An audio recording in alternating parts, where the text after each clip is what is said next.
My people have lived out here for thousands of years. Now that industry is in our doorstep, we are duty-bound to uphold our heritage, uphold our traditional values. But up here, people around this particular area in the Kimberleys, we've never really engaged with industry. We're constantly being led to believe as Indigenous people that the benefits that will come from this development are going to invest into a sustainable future for Aboriginal people, are going to invest into our sort of self-determination, yet we don't even have, the right to veto on our own lands. So logically, it doesn't make sense. How are we ever going to generate self-determination if we still don't have the right or capacity to control our land?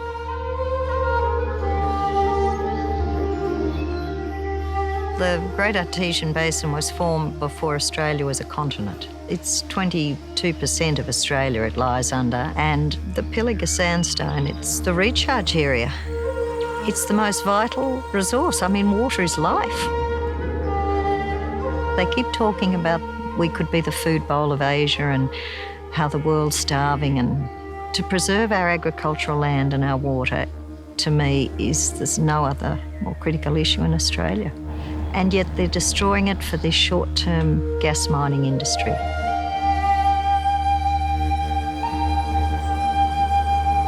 The honeybee, particularly in Tasmania, pollinates in excess of 70% of our food supply, and there's only one resource that will enable us to do that, and that is the leatherwood tree. Once it's cut down, even if it's an accident, and it won't grow back quickly.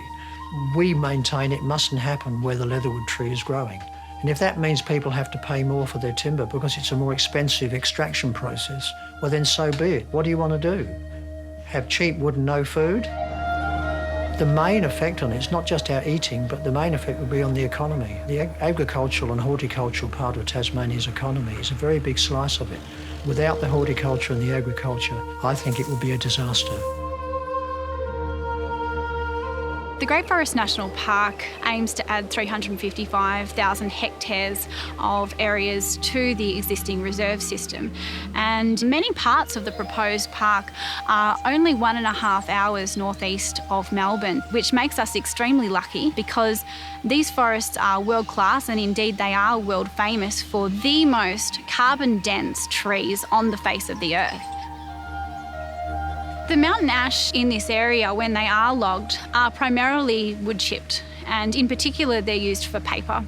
And if we leave them here and support their beauty and allow them to prosper and support the magnificent species that live here, we're also fostering and supporting a tourism industry going forward, a tourism industry that will flourish if we're able to create the Great Forest National Park on the doorstep of Melbourne.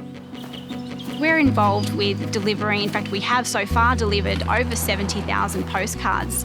We have had literally thousands of returned postcards, and what that enables us to do is to then take these postcards which have been signed by ordinary Melburnians and to deliver them to our decision makers at Parliament House.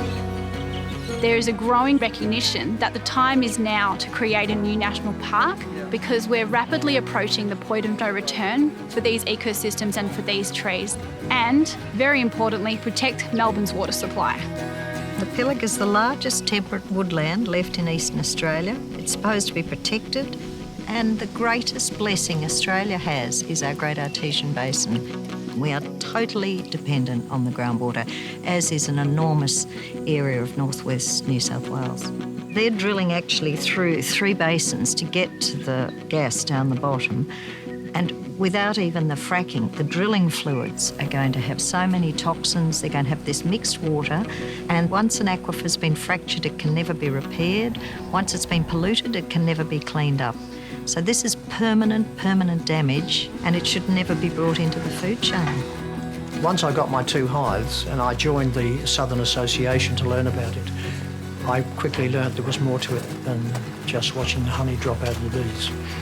The skill of the beekeepers is maintaining strong hives, and it's recognised worldwide that the whole of our food chain depends on pollination from insects of one sort or another, and our Western culture depends on the honeybee. And somebody needs to generate their strength and their numbers. That can only be done by a professional beekeeper using techniques. It's one of the most delicate and delightful honeys. Got a character all of its own. It crystallises so quickly, we have to take it out of the hives as soon as it's ready, spin it out the next day and bottle it off the next day, otherwise it's crystallising. Now that I've got my own children, it's not about me anymore. Whenever we go out bush, it's like a whole university lesson, but it's also a workout at the same time. And so you've got all these great advantages in this particular type of lifestyle that could come at a risk, because you're no longer going to have the access to your land, and you're not going to have that degree of connection. That's our existence up here. Absolutely delicious. The communities with agriculture, little businesses that live off the agriculture, it's a wonderful and sustainable lifestyle. You only have to listen to the sound of the birds to feel very connected to nature. We can all reconnect with nature simply by visiting nature and not forgetting that it is here. It makes you happy. We're trying to discover what is an appropriate future rather than the future that we're sort of heading for in regards to industrialization and the destruction of the planet. And science is actually tracing back to Aboriginal culture, Indigenous culture. It's actually going backwards, and it's actually starting to really open up a new book in regards to what Aboriginal culture has maintained for so long. Even if you didn't like honey and you didn't want Western culture food, you could get a lot of pleasure just walking through the forest and enjoying the wilderness, which is, after all, where we came from.